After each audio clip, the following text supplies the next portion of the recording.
Assalamualaikum warahmatullahi wabarakatuh. Perkenalkan, nama saya Suwardi Kacoha, SHI, MH, adalah dosen Prodi Hukum Ekonomi Syariah, Fakultas Agama Islam, Universitas Al-Asyariah Mandar. Pada kesempatan ini, saya akan menjelaskan salah satu mata kuliah yang saya ampu, yaitu mata kuliah Hukum Kewarisan dalam Islam, di mana mata kuliah ini adalah mata kuliah wajib yang diajarkan pada semester genap, yakni semester 4 dengan bobot 2 SKS. Adapun capaian pembelajaran mata kuliah adalah: pertama, mahasiswa mampu menjelaskan konsep hukum kewarisan dalam Islam beserta dalil-dalil hukum yang mendasarinya. Yang kedua, mahasiswa mampu mendemonstrasikan metode pembagian harta warisan dalam Islam berdasarkan macam-macam ahli waris. Yang ketiga adalah mahasiswa mampu menganalisis problematika hukum kewarisan Islam yang terjadi di Indonesia. Dan yang terakhir, yang keempat, mahasiswa mampu mempraktikkan metode penyelesaian sengketa hukum kewarisan di pengadilan agama. Adapun deskripsi mata kuliah ini, yaitu mata kuliah ini membahas konsep-konsep dasar hukum kewarisan dalam Islam, termasuk pengertian, sumber-sumber, syarat, dan rukun kewarisan. Selain itu, juga mempelajari ahli waris beserta jenis-jenisnya, metode pembagian warisan, wasiat wajibah, serta problematika dan penyelesaian sengketa kewarisan, baik dalam konteks Indonesia maupun dalam studi kasus tertentu.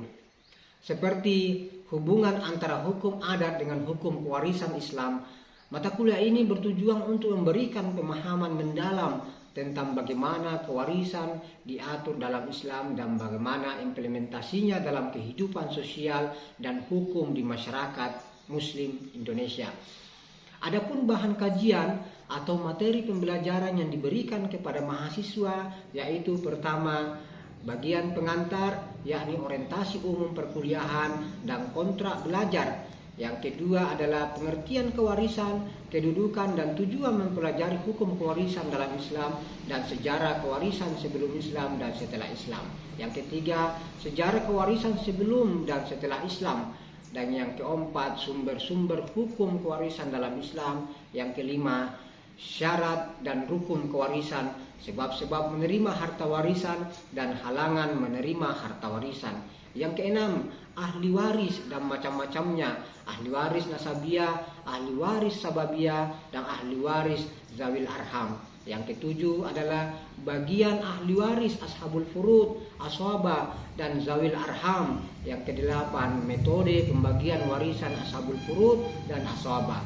Yang kesembilan, metode pembagian warisan mengenai aul dan rad. Dan yang ke-10 adalah metode pembagian warisan mengenai kakek bersama saudara.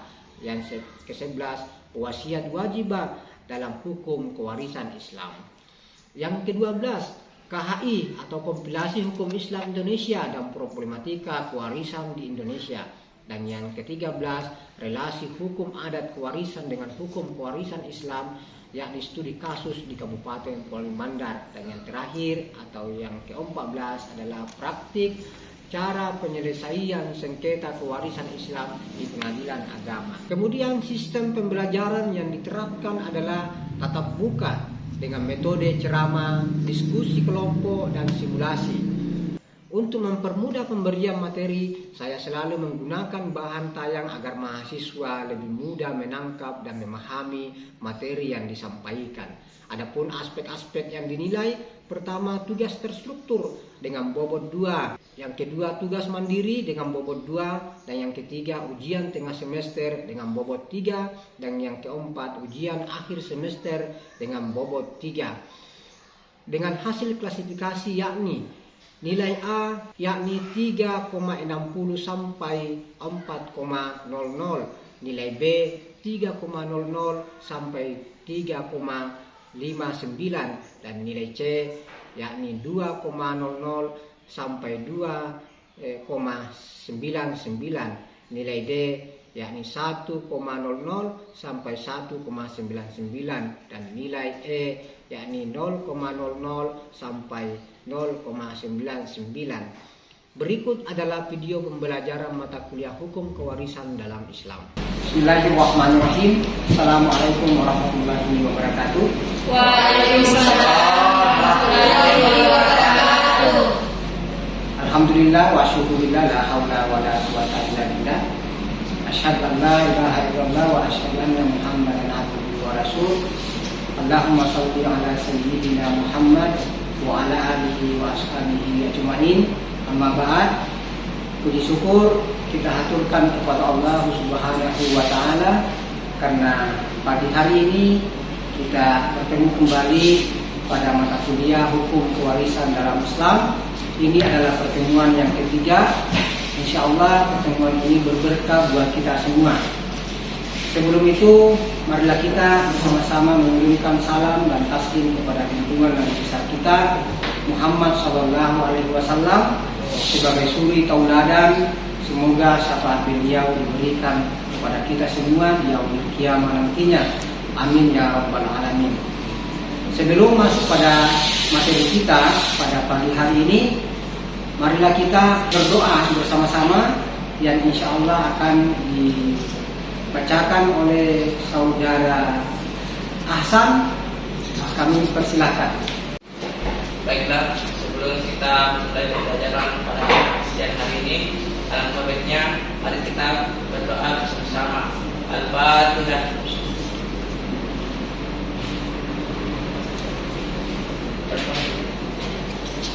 Ya, kita sudah baca doa bersama-sama. Bagaimana kabarnya adik sekalian? Alhamdulillah. Alhamdulillah kalau baik semua, sehat semua. Ya baik, kita akan mereview materi yang sudah kita bahas pada minggu yang lalu. Ada yang bisa mereview materi kita? Saya Pak. Ya, silakan. Baik, terima kasih. Assalamualaikum warahmatullahi wabarakatuh. Waalaikumsalam warahmatullahi wabarakatuh. Saya Mira Lestari akan mereview tentang mata kuliah kewarisan. Kewarisan adalah perpindahan kepemilikan dari seseorang yang sudah meninggal kepada ahli warisnya yang masih hidup, baik berupa kepemilikan harta bergerak, harta tidak bergerak maupun sesuai dengan syariat lainnya. Terima kasih. Assalamualaikum warahmatullahi wabarakatuh. Apakah masih ada yang bisa mereview? Ya, sepertinya sudah tidak ada. Kalau seperti itu, baik, saya akan mereview. Pada pertemuan minggu yang lalu, kita sudah membahas secara bersama-sama bahwa kedudukan ilmu kewarisan itu sangat penting dalam ilmu syariat. Ibaratnya itu separuh dari ilmu syariat ya, yang lain. Kalau ilmu syariat yang lain itu berkaitan dengan ketika manusia hidup di dunia, maka ilmu syariat dalam kewarisan Islam itu ketika manusia sudah meninggal dunia. Jadi separuh ilmu syariat untuk ketika manusia hidup, dan ilmu kewarisan itu separuhnya untuk ketika manusia meninggal dunia. Selain kedudukan di dalam ilmu kewarisan, juga ada tujuan mempelajari ilmu kewarisan dalam Islam. Salah satu tujuan ya, mempelajari ilmu kewarisan dalam Islam itu adalah agar kita bisa mengetahui, memahami bagian-bagian ahli waris yang telah ditetapkan di dalam Al-Quran maupun hadis. Setelah itu kemudian kita akan memberikan kepada ahli waris yang sudah ditentukan siapa-siapa ahli warisnya. Setelah itu kita akan masuk materi inti yang akan kita bahas secara bersama-sama pada pagi hari ini. Materinya adalah terkait dengan sejarah kewarisan, sebab-sebab kewarisan sebelum Islam dan setelah Islam. Ada dua hal yang kita akan bahas di dalam pembahasan ini. Pertama adalah sebab-sebab kewarisan sebelum Islam, dan yang kedua adalah sebab-sebab kewarisan setelah Islam datang. Nah, pertama adalah sebab-sebab kewarisan sebelum Islam. Di dalam bagian ini ada 3 poin. Pertama itu adalah hubungan darah dan kekeluargaan atau hubungan nasab dan kerabat laki-laki. Ya. Jadi pada bagian ini pembagian warisan sebelum Islam itu hanya diperuntukkan kepada kaum laki-laki saja, sementara kaum perempuan itu sama sekali tidak mendapatkan harta warisan. Mengapa demikian?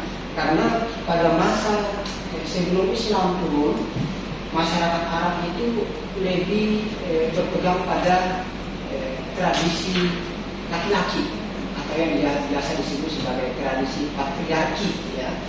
Jadi semuanya berdasarkan pada laki-laki, termasuk dalam hal pembagian harta warisan. Jadi perempuan sama sekali tidak mendapatkan harta warisan di dalam pembagian harta warisan pada masa jahiliyah, ya.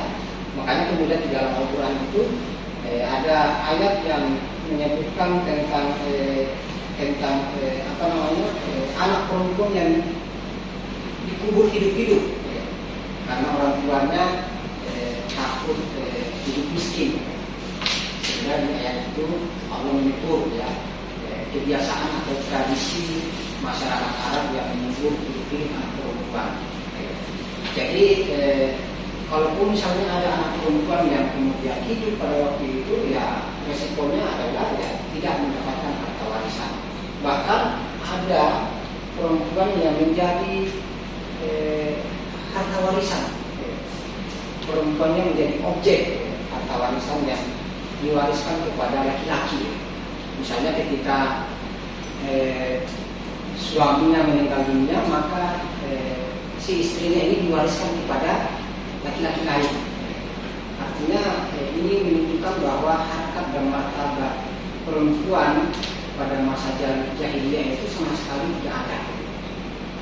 Inilah yang kemudian berubah, praktek tradisi seperti ini yang kemudian berubah secara revolusioner oleh Rasulullah SAW. Islam kemudian datang. Kemudian yang kedua adalah anak angkat. Jadi di masyarakat Arab pada waktu itu anak angkat itu mendapatkan harta warisan. Ya. Jadi kalau misalnya ada seseorang yang kemudian mengangkat seseorang anak, ya, dari anak angkat ini bisa mendapatkan harta warisan dari orang tua yang mengangkatnya. Ya. Kemudian yang ketiga adalah atas dasar perjanjian dan sumpah setia. Jadi kalau ada orang, misalnya dua orang yang menjalin sumpah setia, di mana misalnya kedua orang ini mengatakan, ya, ketika saya meninggal dunia, maka harta yang saya miliki saya akan wariskan kepada kamu. Begitu juga sebaliknya dia mengatakan bahwa ketika dia meninggal dunia maka hartanya diberikan kepada orang tersebut. Nah, ini praktik pembagian harta warisan yang berlaku sebelum Islam. Nah, bagaimana setelah Islam? Nah, ini yang kita mau juga bahas secara bersama-sama, sebab-sebab warisan setelah Islam. Nah, setelah Islam kemudian diterima oleh Rasulullah SAW, ada beberapa hal, ya, praktik warisan sebelum Islam itu yang kemudian dihapus atau ditiadakan oleh Rasulullah. Salah satunya itu adalah pertama tadi hubungan darah dan kekeluargaan yang hanya diperuntukkan kepada kaum laki-laki saja. Jadi kalau sebelumnya kaum perempuan tidak mendapatkan harta warisan, maka setelah Rasulullah SAW menerima agama Islam, dan kemudian perempuan pada masa itu kemudian ulang-ulang di antara harta dan martabatnya, sehingga ada hadis dari Rasulullah itu yang sangat familiar, sekira sekalian sudah tahu, yaitu al-jannatu tahta aqdamil ummah. Surga itu ada di bawah telapak kaki. Ini menunjukkan bahwa Rasulullah itu mengangkat harkat dan martabat perempuan yang sebelumnya sama sekali tidak ada pada masa jahiliyah. Jadi kemudian selain harkat dan martabatnya secara sosial, politik, budaya diubah oleh Rasulullah SAW juga dalam hal pembagian harta warisan. Dan perempuan pada masa itu sudah bisa mendapatkan harta warisan, dan itu disebutkan di dalam banyak ayat Al-Quran. Ya. Salah satunya adalah di surah An-Nisa ayat 7. Ya. Apakah ada yang tahu ayatnya? Jadi surah An-Nisa ayat 7 itu dikatakan bahwa Bismillahirrahmanirrahim, Birrijali nasibun mimma tarakal walidayni wal aqrabuna walil nisa'i nasibun mimma tarakal walidayni wal aqrabuna. Ya. Jadi ayat ini menunjukkan bahwa laki-laki maupun perempuan itu mendapatkan harta warisan dari kedua orang tuanya dan kerabatnya, ya. Termasuk juga ya laki-laki dan perempuan, jadi tidak ada perbedaan, ya. Kemudian di ayat yang lain seperti misalnya di surah An-Nisa ayat 11 ayat 12, ya, ini sangat jelas, sangat detail menggambarkan bagaimana kemudian pembagian harta warisan itu diatur secara detail, ya, oleh Allah Subhanahu wa Ta'ala dalam surah ini, ya. Misalnya di surah An-Nisa ayat 11 itu katakan Bismillahirrahmanirrahim, yusikumullahu fi auladikum bidzakari misli hadzil unsayayn. Jadi ini ayat yang salah satu ayat yang menjelaskan tentang dasar hukum pembagian harta warisan. Meskipun di ayat ini di akhir tadi itu saya sampaikan perbedaan bagian warisan untuk anak laki-laki dengan anak perempuan, ya. Nah, kemudian setelah itu ada hadis yang diriwayatkan oleh Ibnu Huzaimah, ya, termasuk Ibnu dan Hakim tentang memerdekakan budak. Nah, di masa Islam itu memerdekakan budak itu orang yang memerdekakan budak itu bisa mendapatkan harta warisan dan budak yang boleh dimerdekakan. Misalnya ada seseorang yang memerdekakan budak, lalu budak ini kemudian punya harta, ya, lalu meninggal dunia, maka harta yang ditinggalkan oleh si budak ini bisa diwariskan kepada orang yang memerdekakannya. Jadi itu salah satu syariat, ya, Islam tentang pembagian harta warisan bagi orang yang memerdekakan budak. Yang terakhir yang keempat adalah hubungan Islam. Nah, terkait dengan ini juga disebutkan dalam salah satu hadis, ya, yang diriwayatkan oleh Ahmad dan Abu Daud. Hadis ini menjelaskan tentang syariat, ya, dibolehkannya harta warisan itu diberikan kepada sesama Islam, ya, sesama agama. Jadi ketika seseorang meninggal dunia, harta warisannya itu bisa diberikan kepada orang Islam lainnya. Ketika misalnya si pewaris ini atau seorang yang meninggal ini tidak memiliki ahli waris, ya. Saya kira ini masih berlaku sampai saat ini juga, ya. Berlaku sampai saat ini dalam agama Islam ketika si pewaris itu sama sekali tidak memiliki ahli waris, maka hartanya dimasukkan di dalam mana? Di dalam baitul mal, ya. Dimasukkan di dalam baitul mal. Hartanya itu dimasukkan di dalam baitul mal. Nah, di baitul mal itulah kemudian harta itu akan dimanfaatkan, akan dikelola untuk kepentingan umat Islam. Ya, ini yang dimaksud dengan hubungan Islam pada hari ini, ya. Jadi ada 4 poin terkait dengan sebab-sebab kewarisan secara Islam.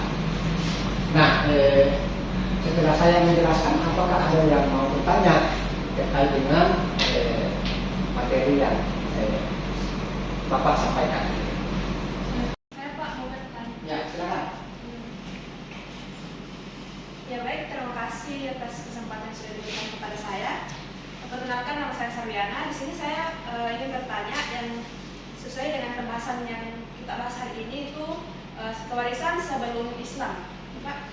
Terus di sini pertanyaan saya, bagaimana sistem kewarisan sebelum adanya Islam Terus apa karakteristik dan siapa saja yang bisa dianggap sebagai ahli waris? Ya, itu saja. Terima kasih. Assalamualaikum warahmatullahi wabarakatuh. Ya, pertanyaannya cukup bagus ya. Pertanyaannya sebenarnya menegaskan kembali ya apa yang saya sudah sampaikan, bahwa ya sistem pembagian harta warisan sebelum Islam itu ya seperti yang sudah saya sampaikan, bahwa itu berdasarkan pada hubungan kerabatan, yang dimana hubungan kerabatan itu hanya diperlukan kepada kerabat atau keluarga laki-laki saja. Jadi karakteristiknya itu bersifat patriarki ya, bersifat laki-lakian. Nah, pertanyaan kedua, siapa saja yang kemudian mendapatkan harta warisan pada masa jahiliyah? Ya, yang mendapatkan harta warisan itu ya bapak ya, kemudian anak laki-laki ya, kemudian paman ya, dan garis keturunan yang berasal dari keturunan laki-laki ya. Sementara anak perempuan itu ya sama sekali tidak mendapatkan harta warisan ya, seperti itu. Bagaimana? Masih ada yang mau bertanya? Ya. Baik, terima kasih. Assalamualaikum warahmatullahi wabarakatuh. Waalaikumsalam.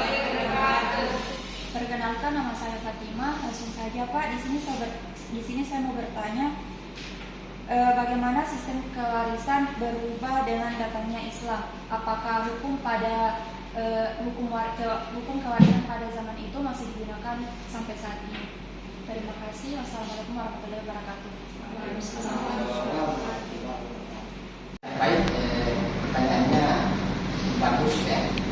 Jadi setelah Islam diterima oleh Rasulullah SAW, praktik atau kebiasaan atau tradisi orang-orang Arab pada masa jahiliyah dalam hal pembagian harta warisan itu dirubah oleh Rasulullah SAW.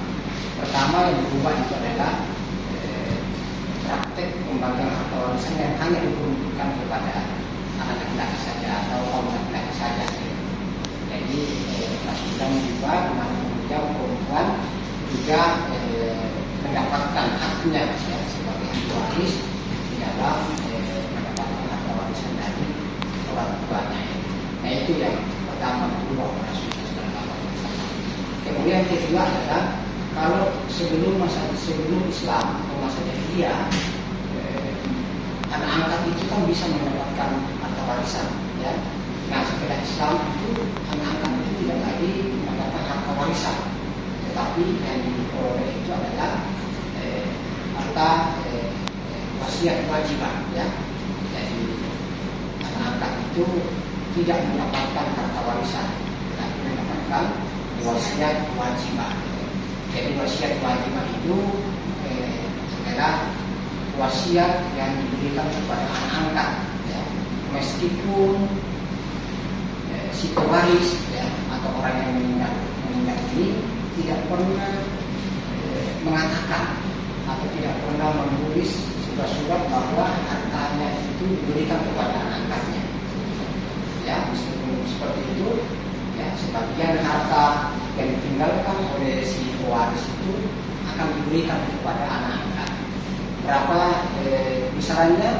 Besarannya itu adalah tidak boleh lebih dari 3% dari keseluruhan harta yang ditinggalkan. Ya, yang ketiga itu adalah perbagian harta warisan berdasarkan dengan perjanjian ya. Jadi setelah Islam diterima oleh Rasulullah SAW, pembagian warisan berdasarkan perjanjian itu ditiadakan, dihapus ya. Nah, di masa Islam itu pembagian harta warisan itu yang berdasarkan dengan, pertama adalah berdasarkan dengan kekeluargaan atau dengan kerabatan yang semua bukan hanya kepada laki-laki saja, tapi juga kepada perempuan. Kemudian yang kedua adalah di masa Islam itu kemerdekaan pemuda itu juga menjadi disyariatkannya ya Islam. yang ketiga adalah pembagian warisan berdasarkan dengan perjanjian atau sumpah setia. Ya. Nah ini berlaku pada masa jahiliyah. Nah setelah Islam kemudian diterima, kebiasaan ini dihapus oleh syariat Islam, oleh Rasulullah SAW.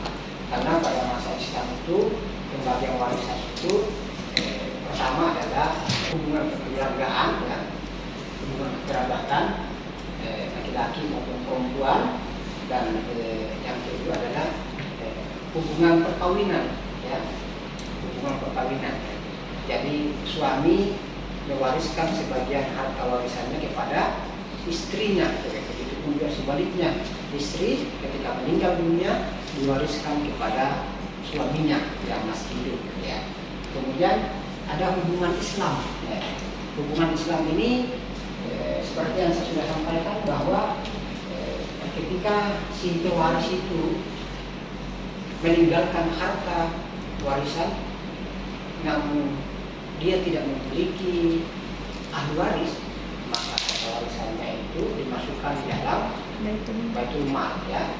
Baitul Mal itu yang akan dimanfaatkan untuk mengelola harta tersebut untuk kepentingan umat Islam.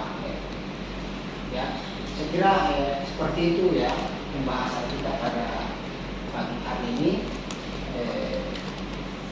Sebelum kemudian kita mengakhiri pertemuan ini, saya ingin menyampaikan bahwa materi yang akan kita bahas pada minggu yang akan datang terkait dengan